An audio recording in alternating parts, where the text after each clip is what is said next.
Hello and welcome students, I am Swati Agarwal from UP medium. आज हम पढ़ेंगे माय चाइल्डहुड।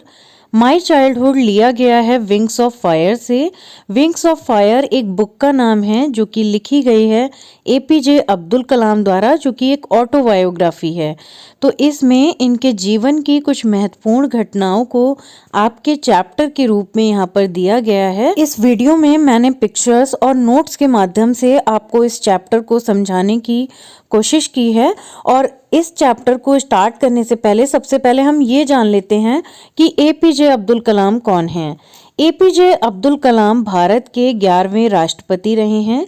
ये मिसाइल मैन के नाम से जाने जाते हैं और एक बहुत ही अच्छे साइंटिस्ट रहे हैं। चैप्टर की शुरुआत में हमें ये बताया गया है कि एपीजे अब्दुल कलाम का जन्म एक टिपिकल तमिल फैमिली में रामेश्वरम में हुआ। इनके पिता का नाम जैनुलाब्दीन और इनकी मदर का नाम आशियम्मा था। इनके 3 भाई और एक बहन थी। ये जो इनका परिवार था, ये इनके माता पिता बिल्कुल भी पढ़े लिखे नहीं थे, लेकिन फिर भी यहाँ पर कलाम हमें बताते हैं कि वो हृदय से बहुत ही उदार थे।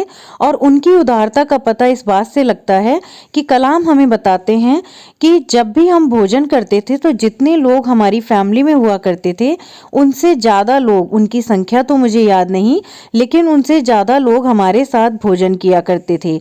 इसका अर्थ ये है कि उनके मदर और उनके फादर बाहर के लोगों के लिए भी खाने और भोजन की व्यवस्था करते थे। अब्दुल कलाम का घर रामेश्वरम के सामने मस्जिद स्ट्रीट में था और ये बहुत बड़े पक्के घर में रहते थे।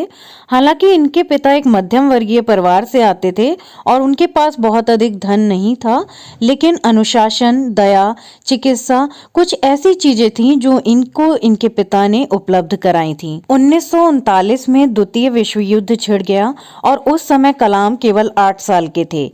तब अचानक से जो इमली के बीज होते हैं उनकी डिमांड, उनकी जो मांग थी वो बाजार में बढ़ गई थी और इसी वजह से कलाम उनके बीजों को इकट्ठा करते थे और इकट्ठे बीजों को जो उनके घर के पास एक प्रोविजन स्टोर था वहां पर जाकर के उसको बेच आते थे और उसके बदले उनको 1 आना मिलता था, जो कि कलाम के लिए या किसी भी छोटे लड़के के लिए उस समय एक बहुत ही बड़ी रकम हुआ करती थी। कलाम अपने ब्रदर इन लॉ जलालुद्दीन से उस विश्व युद्ध की कहानियां सुनते थे और दिनमणि नाम के समाचार पत्र में उनको सुर्खियां बनने का इंतजार करते थे। द्वितीय विश्व युद्ध के दौरान रामेश्वरम में ट्रेन का ठहराव रोक दिया गया था, यानी वहां पर स्टेशन पर ट्रेन्स नहीं रुकती थी।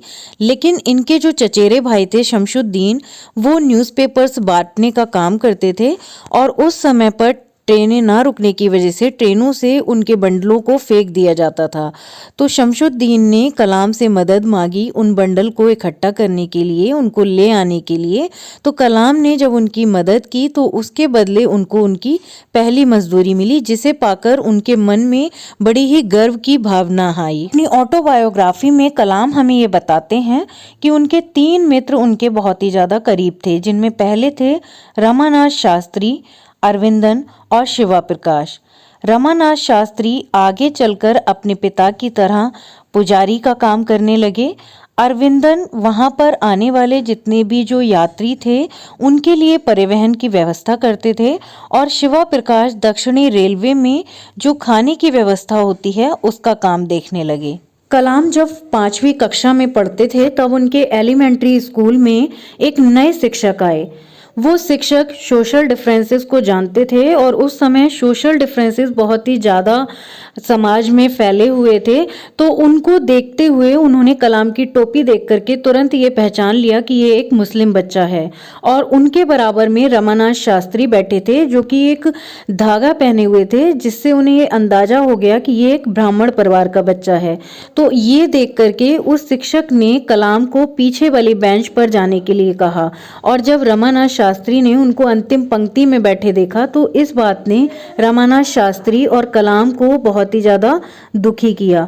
दोनों ने ही ये बात जा करके अपने पेरेंट्स को बताई, अपने माता पिता को बताई। जब रमानाथ शास्त्री ने अपने पिता लक्ष्मण शास्त्री को ये बात बताई तो वो इस बात को सुनकर के बहुत ही ज्यादा गुस्सा हुए और उन्होंने इस चीज की पूछताछ के लिए जो टीचर थे, जो शिक्षक थे जिन्होंने ऐसा किया था, उनको बुलाया।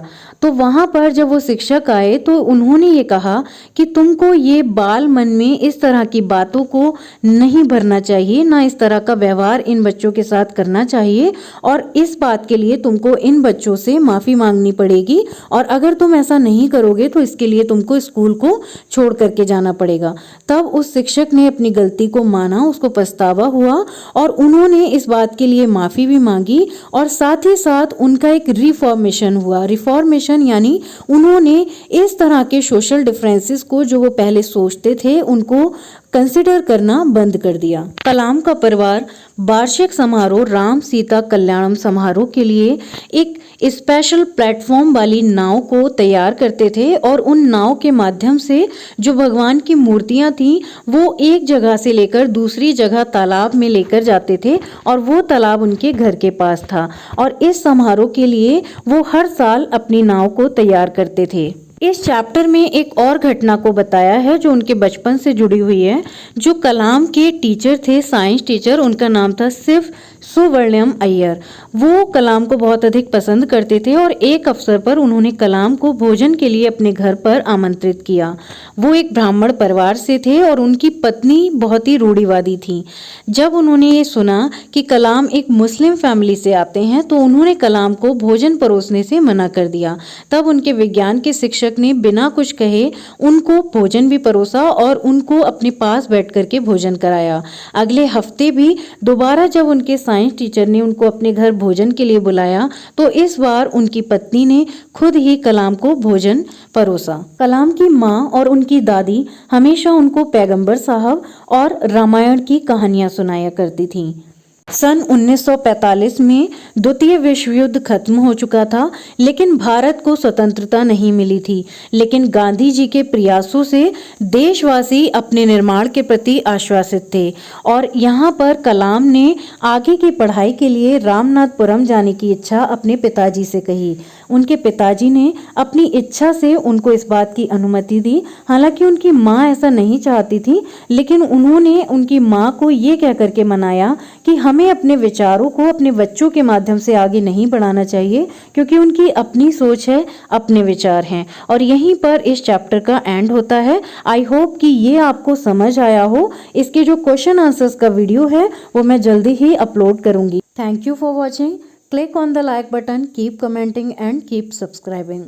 Thank you so much.